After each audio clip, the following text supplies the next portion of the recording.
క్రీస్తునందు దేవుని దేవుని పిల్లారా చేరవచ్చిన వింటున్నామంటే ప్రభునామంలో అన్నింటి వందనాలండి. గ్రంథంలో నుండి యెహెజ్కేలు గ్రంథము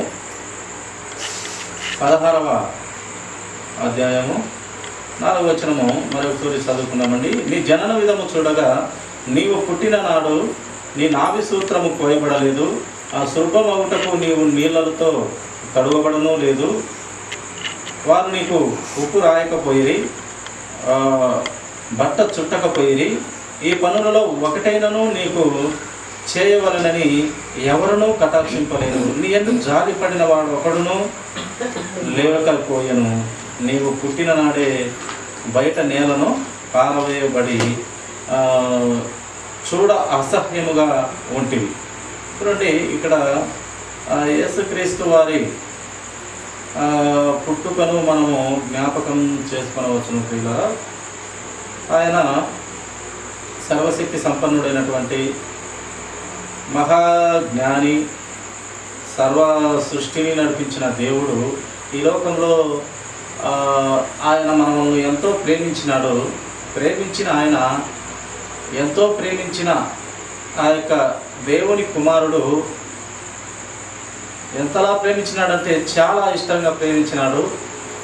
ప్రేమించినటువంటి ఆయన ఇంకా ప్రేమ చల్లారకపోగా ఇంకా ప్రేమ చూపించాలని ఆయన మనలాంటి శరీరంతో మళ్ళీ ఈ లోక మనుషునిగా ఆయన మళ్ళీ ఈ లోకానికి పరిచయముగా వచ్చినాడు. ఆయన ఇంకా ఒక పశువులు తీసుకుపోయి ఇచ్చేవారు, కానీ ఆ యొక్క పశువులను ఇచ్చేదానికి కూడా ఆ యొక్క బలి దేవునికి ప్రతిష్ఠింపబడి, దేవునికి కానుకగా మొదటి ఫలంగా ప్రతిష్ఠింపబడి కానుకగా 2 పొట్టేలు కానీ ఇవ్వాలి. అవి కూడా ఇవ్వలేని స్థితిలో ఆయన పుట్టినాడు. ఆయన అవి కూడా ఇవ్వలేని స్థితిలో 2 పావులకు తెల్లని పావుర పిల్లలను లేదా గువ్వలను ఎత్తుకొని పోయి ఆయన ఇచ్చేసి అక్కడ యెరూషలేములో అక్కడ ఉన్నటువంటి ఆయన ఆ యొక్క సేవకుడు లేక అక్కడ ఆ మందిరాన్ని నడిపే ఆ యొక్క యాజకుడు ఆయనను ఆశీర్వదిస్తూ దీవిస్తూ వచ్చినాడు. ఆయన చెప్తూ ఉన్నటువంటి మాట అక్కడ చాలా గొప్పదైన మాట. ఆయనకు పరిశుద్ధాత్మ దేవుడు బయలుపరిచినాడు. ఏమని ఆయనకు బయలుపరిచినాడు? నీవు సృష్టికర్తను చూడండి, నీకు మరణము లేదు, నువ్వు మరణము కావు అని ఆయనకు పరిశుద్ధాత్మ దేవుడు తెలియపరిచినాడు. సృష్టికర్తను నువ్వు కన్నులారా ఎత్తుకొని చూస్తావు, అప్పటికి కానీ నీకు మరణం రాదని వాగ్దానం ఆయనకు ఇవ్వబడినది. కనుక ఆ వాగ్దానము ఈయన పుట్టినాడు. ఎలా పుట్టినాడు? ఈయన రాజు ఇంట్లో పుట్టినాడా? మహాగనులైన ఇంట్లో పుట్టినాడా?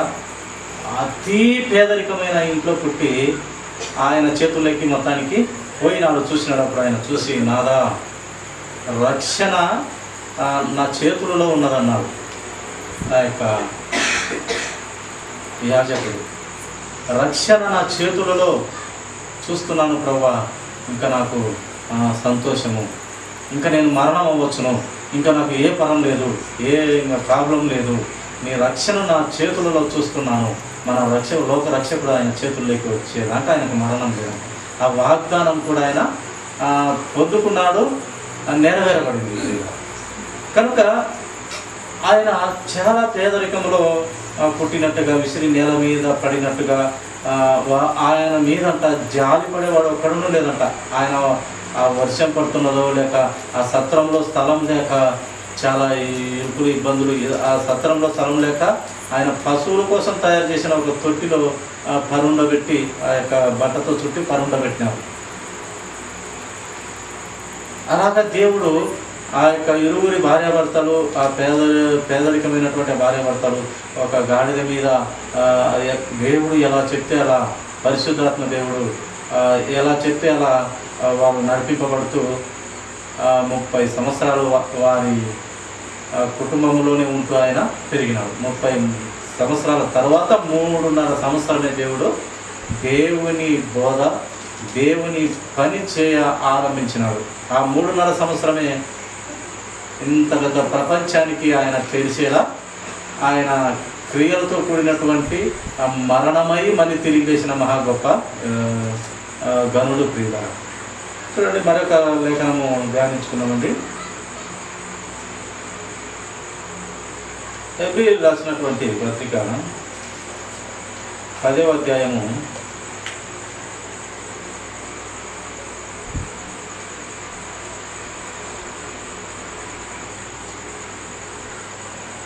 4వ వచనము చూసినట్లయితే చదువుతున్నాము.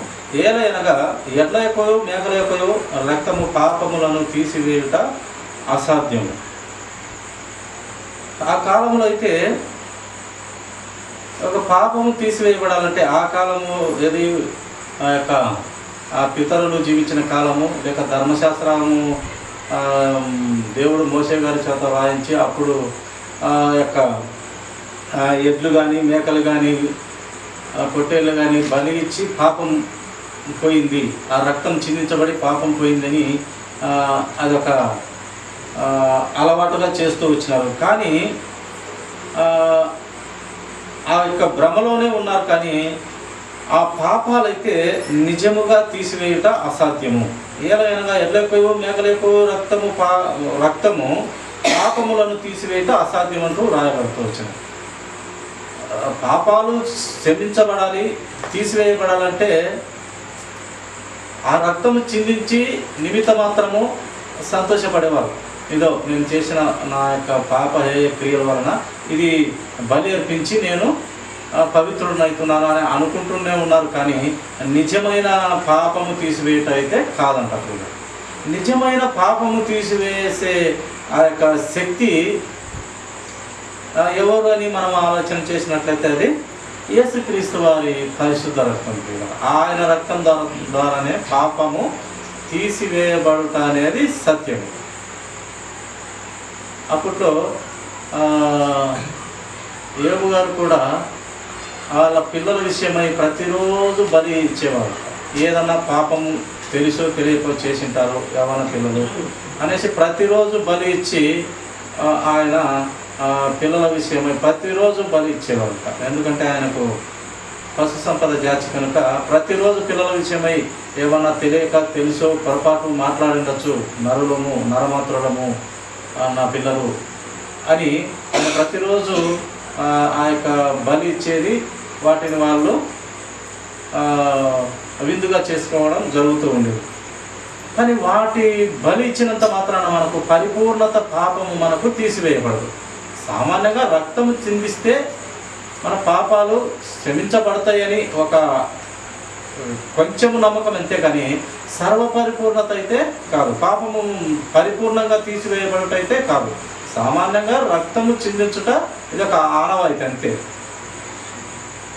ఆ పాపాన్ని తీసివేయబడినాము అని ఒక తృప్తి కోసమే అప్పుడు జరుగుతున్నది. కానీ నిజమైన పరిష్కారము, నిజమైన రక్తము, పరిశుద్ధమైన రక్తము చిందించే మందు మన పరమ తండ్రి మనం పుట్టక తలికినే యేసుక్రీస్తు ప్రభు వారిని పుట్టించినాడు. మనం పుట్టక తలికినే ముందు మందు పుట్టించినాడు. మనం పాపం చేస్తామని తెలుసు దేవునికి కనుక ఆయన పుట్టించి ఒకనొక సమయంలో ఆయన భూమి మీద ఇలాగా పేద కుటుంబంలో ఆయన పలకరించేవారు కానీ పరామర్శించేవారు కానీ ఆయనను మీద దయ చూపించిన వారు కూడా లేనట్టుగా ఆయన పుట్టుక మనకు కనపడుతుంది ప్రియుల. కనుక ఇక్కడ ఎడ్ల యొక్క మేకల యొక్క రక్తం అయితే పాపాన్ని తీసివేయట అసాధ్యం అంటూ రాయబడుతుంది. వాటి రక్తం చేత మన పాపాలు తొలగింపబడవు. ఎలా తొలగింపబడతాయి అంటే తొలగింపబడతాయి అని మనం అనుకున్నట్లయితే అది పరిశుద్ధ రక్తమే కావాలి, కల్మషము అంటించుకొని రక్తమే కావాలి. అలాంటి వారు నరులలో ఎవరు లేరు. ఒక పరలోక రాజ్యంలో తండ్రి కుమారుడు మాత్రమే ఆ యొక్క శక్తి కలిగిన వాడు, ఆ పరిశుద్ధత కలిగిన వాడు, ఆ పాపాన్ని అంటించుకునేటువంటి వాడు. ఆ యొక్క పరలోక రాజ్యంలో తండ్రి కుమారుడు మాత్రమే ఉన్నాడు. ఆయన రక్తమే చిందింపబడాలని దేవుడు నరునిగా భూలోకంలోకి ఒక కడు పేద కుటుంబంలోకి దేవుడు పంపించినాడు. అంతలా ప్రేమించినాడు దేవుడు. పంపించి ఆయన ద్వారా యవ్వన ప్రాయంలో ఆ కలువరి శిలువలో ఆయన రక్తము చిందించబడింది. ఎవరి కోసమయ్యా ఈ రక్తం చిందించబడింది? ఈయన ప్రాణం పెట్టిందంటే మనుషులంగా పుట్టిన ఆయన సొంత చేతులతో తయారు చేసిన మన ప్రజలందరి కోసమే ఆయన ఆ రక్తం అక్కడ చిందించటం కోసమే వచ్చినాడు. ప్రాణం పెట్టుట కోసమే వచ్చినాడు. మనల్ని పవిత్రపరచుట కోసమే వచ్చినాడు. పవిత్రపరిచిన నిన్ను నన్ను పరలోక రాజ్యం చేర్చనికే వచ్చినాడు. కానీ మనకు అటుదైన కృపా కనికరములు, ఆయన దయా సంకల్పములు, నూతన వాత్సల్యత మన మీద పుట్టినది. కానీ నీవు బలవంతంగా నా యొద్దకు రా, నిన్ను బలవంతంగా నా యొద్దకు వచ్చి నా రక్షణ తీసుకో, లేదా నా రక్త ప్రోక్షణలోకి రా అని దేవుడైతే చెప్తాడు. వాక్యం అయితే చెప్తాడు, మాట అయితే చెప్తాడు, కానీ బలవంతం పెట్టే దేవుడైతే కాదు ప్రియులారా. ఎందుకు బలవంత పెట్టాడైతే, బలవంత పెట్టినట్లయితే ఆయన మనల్ని ఆయన ప్రేమ వ్యర్థం అవుతుంది. బలవంతంగా పిలిచి చేయిస్తే అది ప్రేమ కాదు ప్రియులారా.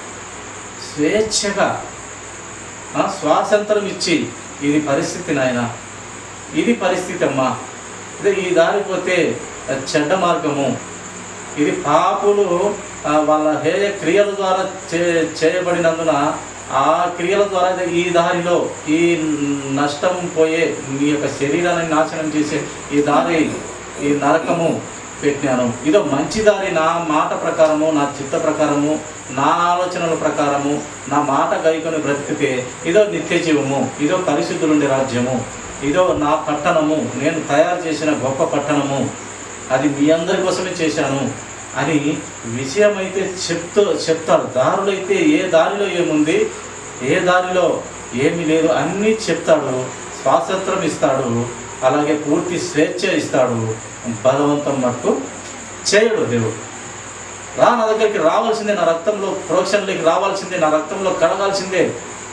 బలవంతంగా నిన్ను ఇంటికొచ్చి నలుగురు మనుషులను పిలుచుకొని వచ్చి నిన్ను ఇంటికొచ్చి అయితే ఏ పాస్టరు, ఏ దైవ సేవకులు బాప్తిస్తమో ఇవ్వడు.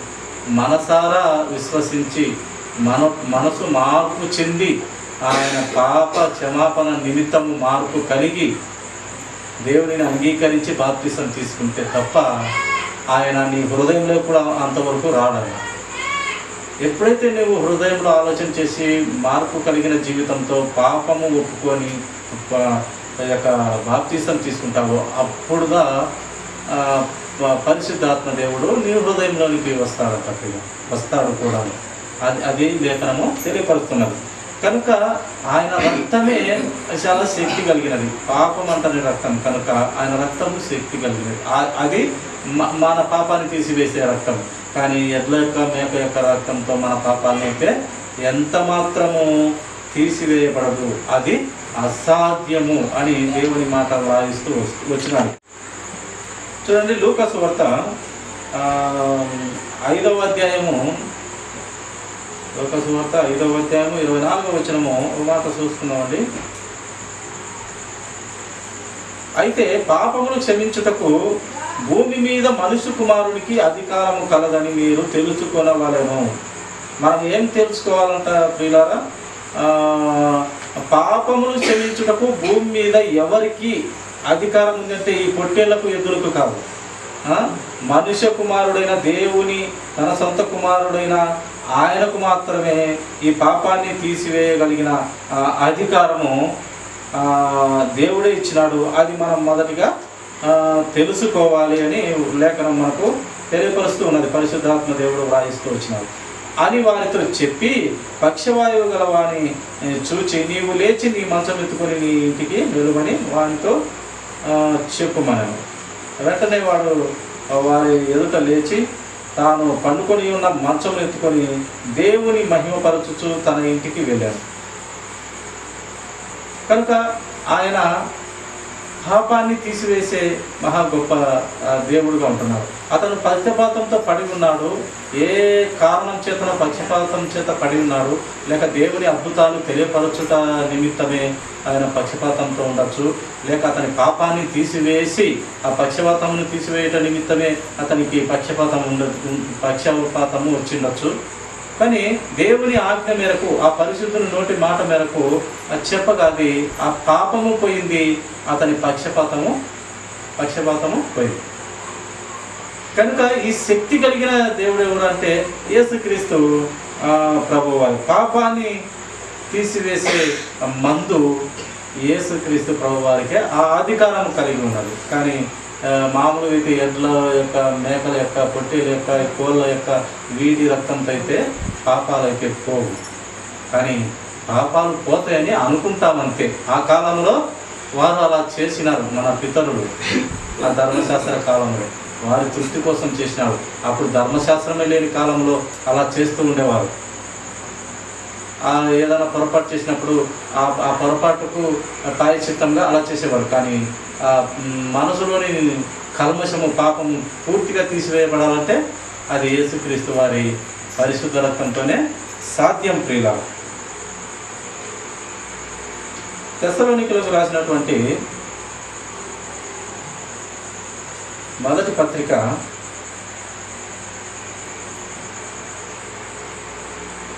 5వ అధ్యాయం 9వ వచనం చదువుతున్నాం. ఎందుకనగా మన ప్రభువైన యేసు క్రీస్తు ద్వారా రక్షణ పొందుటకే దేవుడు మనలను నియమించెను కానీ ఉగ్రత పాలగుటకు నియమింపలేదు. దేవుని వాక్యము స్పష్టంగా యొక్క పరిశుద్ధాత్మ దేవుడు పౌలు గారి ద్వారా చక్కగా వ్రాయించినాడు. ప్రియులారా చూడండి, ఎందుకనగా మన ప్రభువైన యేసు క్రీస్తు ద్వారా రక్షణ పొందుటకే దేవుడు మనల్ని నియమించినాడట. మనం ఎందుకు నియమింపబడ్డాము? మనుషులమైన మనము, ఎందుకు పనికిరానటువంటి మనము, పాపపు స్వభావం కలిగినటువంటి మనము ఎందుకు ఈ లోకంలో పుట్టబడుతున్నాము, నియమింపబడుతున్నామంటే యేసుక్రీస్తు ద్వారా రక్షణ పొందేదానికి మనం పుట్టబడుతున్నామంట. దేవుని వాక్యమే తెలియపరుస్తున్నాడు. ఎందుకయ్యా నీవు ఈ లోకంలో పుడుతున్నావు, ఎందుకమ్మా నీవు ఈ లోకంలో పుడుతున్నావంటే ఆ యేసుక్రీస్తు రక్షణ పొందుకోనికే మనము పుడుతున్నాము. అది దేవుని సంకల్పము. దేవుని సంకల్పము ఎందుచేత నిన్ను పుట్టిస్తున్నాడంటే ఆ యేసుక్రీస్తు వారు అనే పరిశుద్ధ పుణ్య పురుషుడు ఒక ఆయన ఉన్నాడు. ఆయన రక్తంలో పాపం లేదయ్యా, మీరు మనసు చెరుపుకొని మీకు ఆలోచన వచ్చిన తర్వాత, మీకు జ్ఞాపకం వచ్చిన తర్వాత, మీరు కొంచెం పెద్ద పిల్లలైన తర్వాత మీరు పాపంలో పడతారు. పాప స్వభావంతో వచ్చినటువంటి మీరు పాపం అవుతారు. కానీ యేసుక్రీస్తు ప్రభువారను నా సొంత కుమారుని రక్షణలోకి మీరు రావాలని మిమ్మల్ని నేను కంటూ ఉన్నానని దేవుని వాక్యం తెలియపరుస్తూ ఉన్నాను. ఎందుకు మనము ఈ లోకంలోకి వచ్చినామంటే తిననీకి, తాగనీకి, పెళ్ళిళ్ళు చేయనికి, పెళ్ళిళ్ళు పుచ్చుకునేకి, దానికి దీనికి ఈ సంతోషం ఆ సంతోషం అయితే కాదు. కానీ నిజముగా సృష్టికర్త అయిన దేవుడు కల్మషము లేని దేవుడిని తెలుసుకొని ఆయన రక్షణలోకి రావాలని దేవుడు కోరుతున్నాడు. అందుకు పుట్టిస్తున్నాడంట మనము. అదే వ్రాయబడుతూ వచ్చినది. యేసు క్రీస్తు ద్వారా రక్షణ పొందుటకే దేవుడు మనలను నియమించెను. ఆయన రక్షణ పొందుకునేదానికే పరమ తండ్రి మనలను పుట్టించినాడు. అందుకే యేసుక్రీస్తు ప్రభువు కన్నా ముందుగానే పుట్టించినాడు. భూమి పుట్టక ముందే ఇలాంటి ప్రణాళిక కలిగిన దేవుడు చాలా గొప్పవాడు. కనుక ఈ యేసుక్రీస్తు ప్రభు వారి రక్షణలో, ఆయన రక్త ప్రోక్షణలోకి, ఆయన రెక్కల నీడలోకి వస్తే మన జీవితాలు ధన్యమైపోతాయి. ఇంకా నరకానికి వెళ్ళకుండా ఆయన దగ్గర ఉంటాము. ఇంకా యుగ యుగాల జీవితము. అందుకే భయం కలిగి బ్రతకాలి. లోకము భక్తి కలిగి బ్రతకాలి. దేవుని భయము కలిగి బ్రతికితే అది ఏమని చెప్పబడుతూ వచ్చింది దేవుని వాక్యం? దేవుని భయము వారికి ఐశ్వర్యము అంటూ రాయిస్తూ వచ్చినాడు పరిశుద్ధాత్మ దేవుడు. దేవుని భయం అంట వారికి గొప్ప ఐశ్వర్యం అంట. ఈ వెండి బంగారాలు, ఈ లోకపు మిద్దెలు, ఆస్తులు, పొలాలు ఇదైతే కాదు, భార్య పిల్లలు ఇదైతే ఏది కాదు. కానీ ఆయన భయం ఉంటేనే ఆశీర్వాదము, ఐశ్వర్యము, దీవెన. మనము పుట్టిందే ఆయన రక్షణలోకి రానికి, ఆయన చేతులలోకి వెళ్ళడానికి, ఆయన కృపను పొందుకునేదానికి, ఆ యొక్క దయా సంపన్నుడైనటువంటి దయలోకి మనము వెళ్ళడానికి. కనుక ఆ యేసుక్రీస్తు వారి రెక్కల నీడలోకి వస్తే ఇంకా మనకు శరణు లేదు పిల్ల.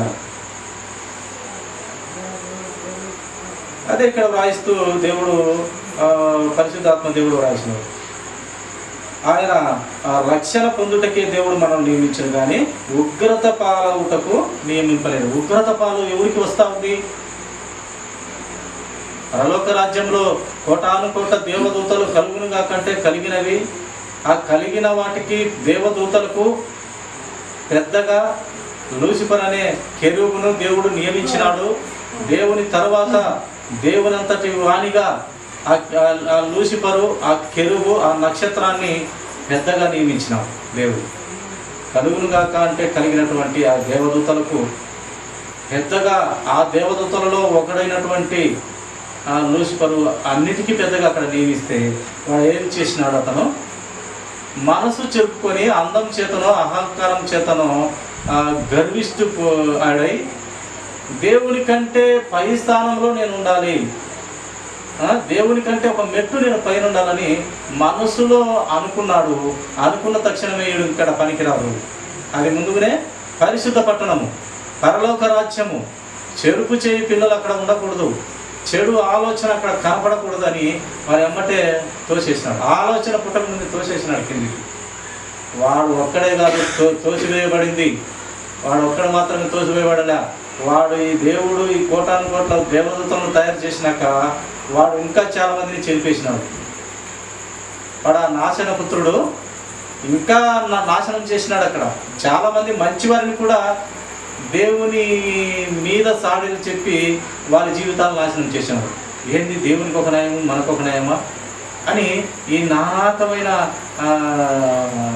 చెరుపు మాటలు చెప్పి దేవదూతలకి చెప్పి చాలా వారి ఆత్మలను నష్టం చేసుకున్నట్టుగా మనము గ్రంథంలో చూస్తాం.